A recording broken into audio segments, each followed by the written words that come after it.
Good morning, my dear students. So, we have already completed the rest part of our syllabus. So, today we will be completing the next chapter or the last chapter that is in your syllabus for second assessment.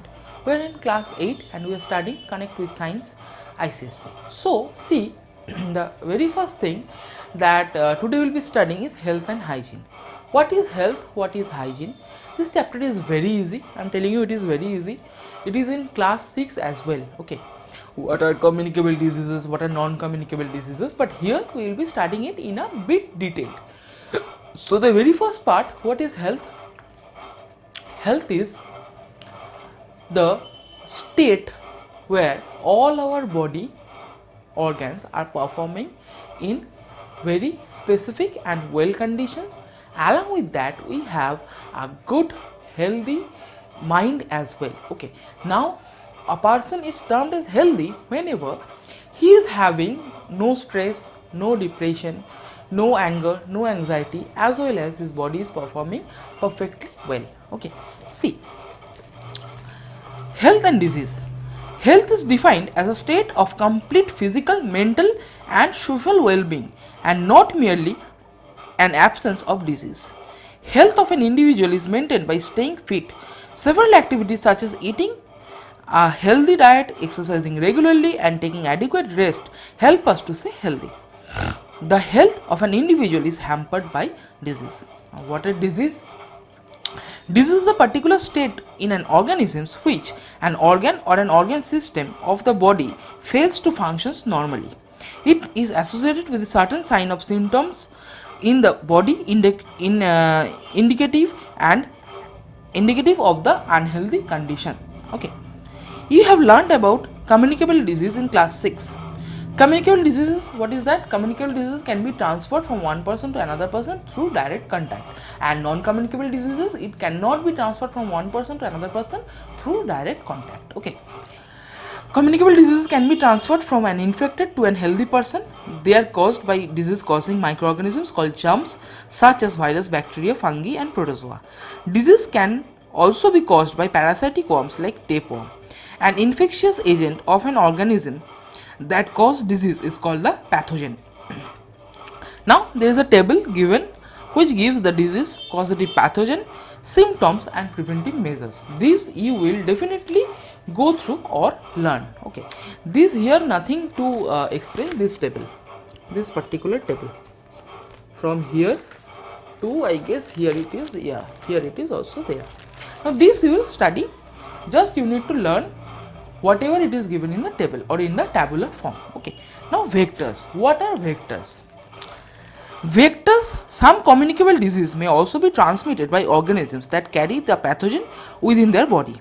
When the carrier organisms bites a person, the pathogen gets transferred to the bloodstream of the person.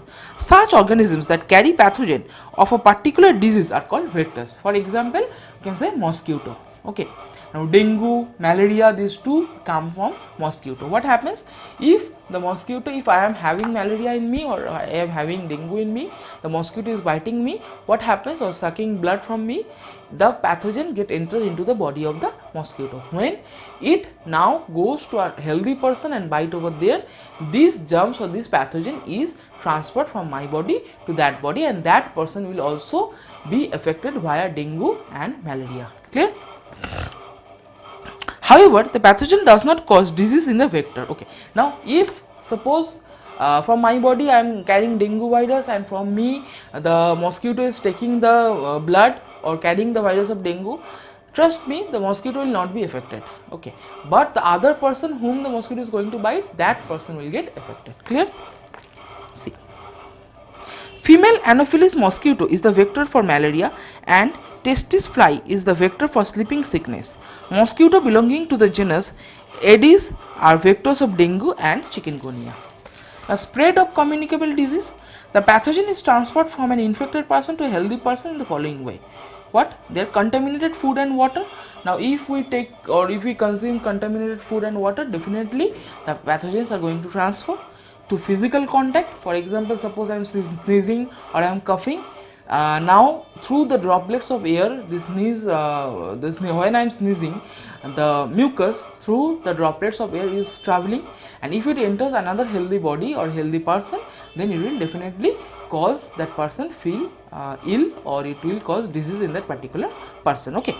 Now through insect and animal bite, that I have already told, through say mosquito, or if any animal bites us, and droplet infection. When an infected person cause cough and sneeze, the pathogen spread into the air in droplets. A healthy person in close contact can get infected by inhaling the air contained in the droplets. Now what are the preventing diseases? Different type of diseases can be prevented by the following good hygienic practice. According to WHO, hygiene refers to the condition, underline what is, if definition come what is hygiene, you need to write this. Okay. See, according to WHO, hygiene refers to the condition and practice that help to maintain health and prevent the spread of disease. We must maintain hygiene both at individual and community level. Below are listed a few points for taking preventive measures. These points are very easy. This chapter is a part of your EVS chapter, environmental education chapter. Whatever, you will be starting here, as EVS chapter is no more, EVS subject is no more, it is included in biology. But yet, these are very easy. Now you can write it by your own also, okay, but please don't change the content. You can use your own language, but don't change the content. What are they? Personal hygiene should be maintained. Bathing, brushing teeth, washing, it is important. Hand must be washed with soap and water.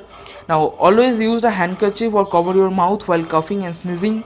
Our surroundings should be kept clean. Improper disposal of garbage, waste, water, sewage creates breeding ground for germs and vectors. This puts the community at risk from various diseases, so there should be no waterlogging, stagnant water puddles. Always use covered bins in the kitchen and in public places.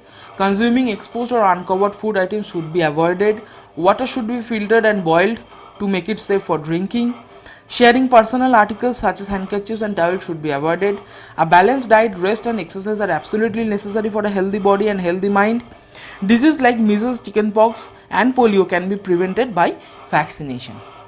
Now, the term vaccination and immunization. What are they? Vaccine is prepared consisting of weakened or dead germs to develop immunity against the germs of a particular disease. Vaccines can be injectable or sometimes given as an oral drop. Example, polio drops. The different type of vaccine is used to kill germs: living weakened germs, toxoids, or living mild germs.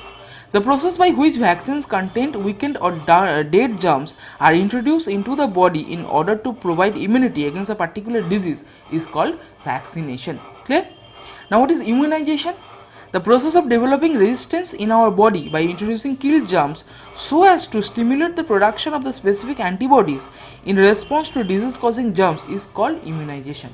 Now, vaccine is the incorporation of the dead germs in our body, and immunization is the production of antibodies of or against the particular germs in future is known as immunization. Clear? Now what are the addictive substances that we should definitely not go through? The first one is alcohol. We should never consume alcohol. Why? See, consuming alcohol makes us feel euphoric feeling, so as it is addictive. Alcohol works as a depressant. It affects the nervous system, thus slowing the reaction time. It impairs our thinking capability and makes our activities like driving or operating machineries hazardous. It can also cause person to behave with aggression. Regular consumption of alcohol affects the liver and cause liver cirrhosis, due to which liver cells get damaged permanently. As the disease progression, symptoms of jaundice appears with a severe loss of appetite. The liver becomes scared and may even become cancerous. Heavy drinking during pregnancy can cause deformities in the body. It can even lead to miscarriage. Now, tobacco. Tobacco in any form is highly addictive. It may be smoking cigarettes or chewing tobacco. Tobacco smoke irritates the respiratory tract and causes several breathing disorders like bronchitis and emphysema.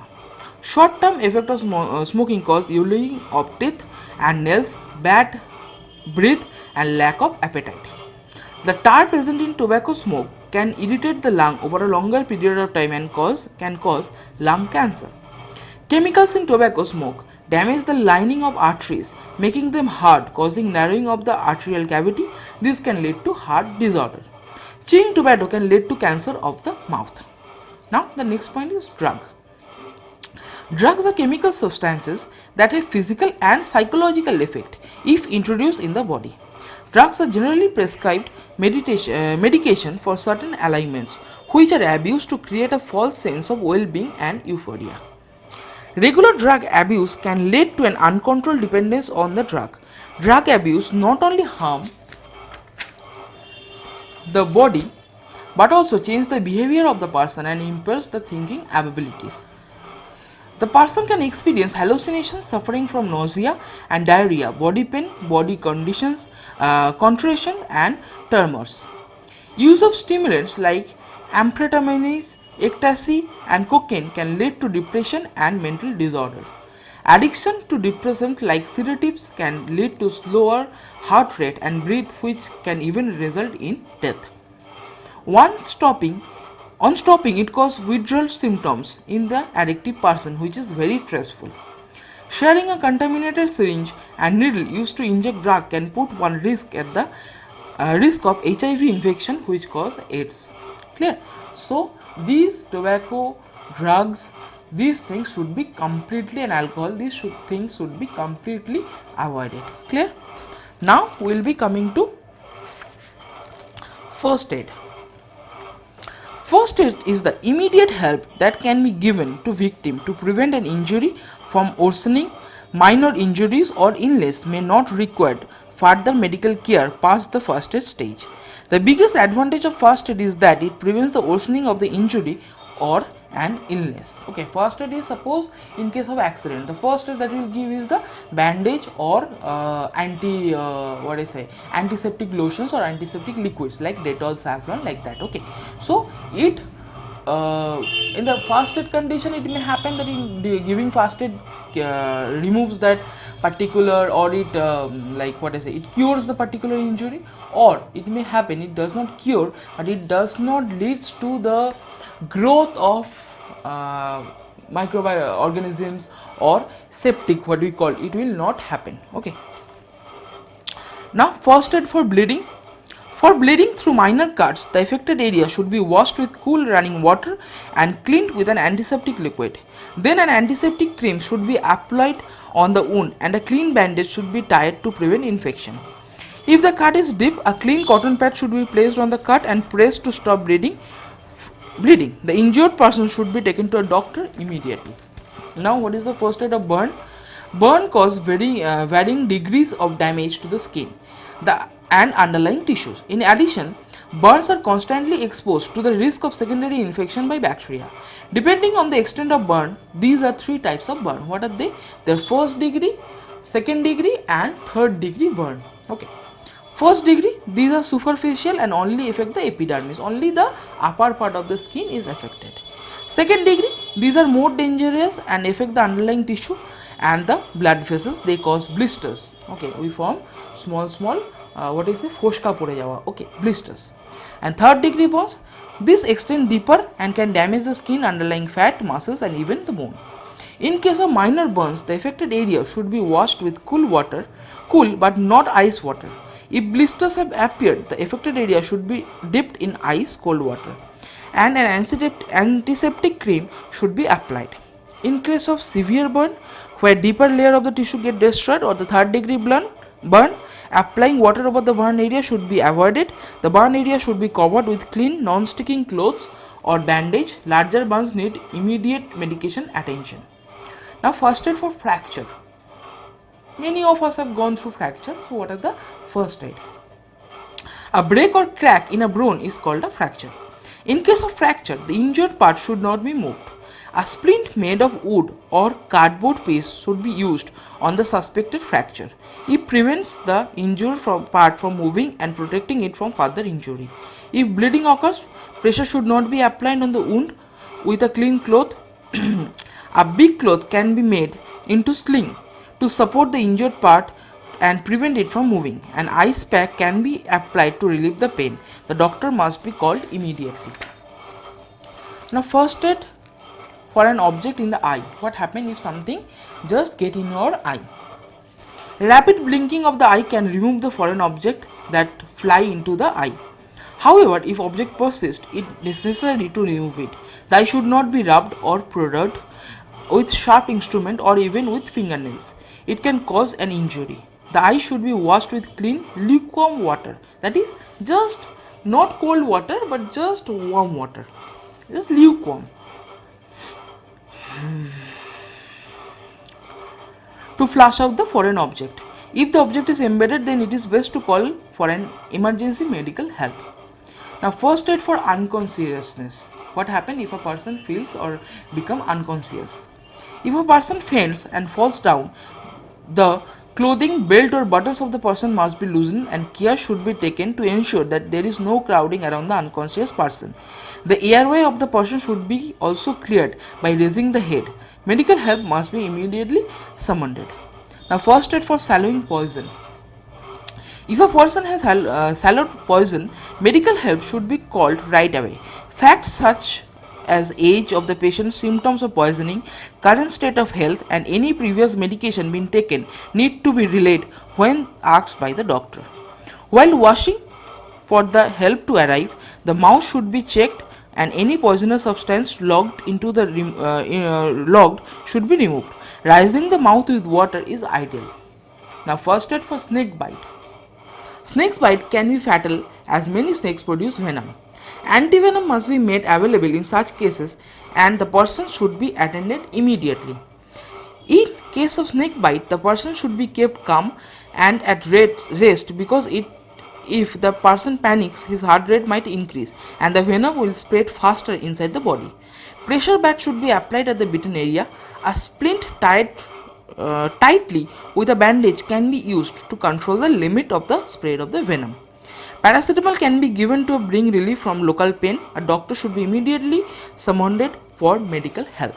So, this completes your chapter as well as the syllabus for your second assessment.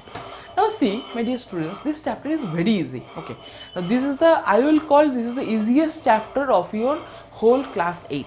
Okay, what you need to do is these first aid condition, what we need to give, how we need to give, how we need to attend the patient, these all can be written by your own, but make sure the content does not change. Okay, whatever the summary, that should remain intact, but you can use your own language, but make sure it is grammatically correct. Now if you fail to do that, it's better to learn. Okay, this chapter is very easy, you can easily go through it.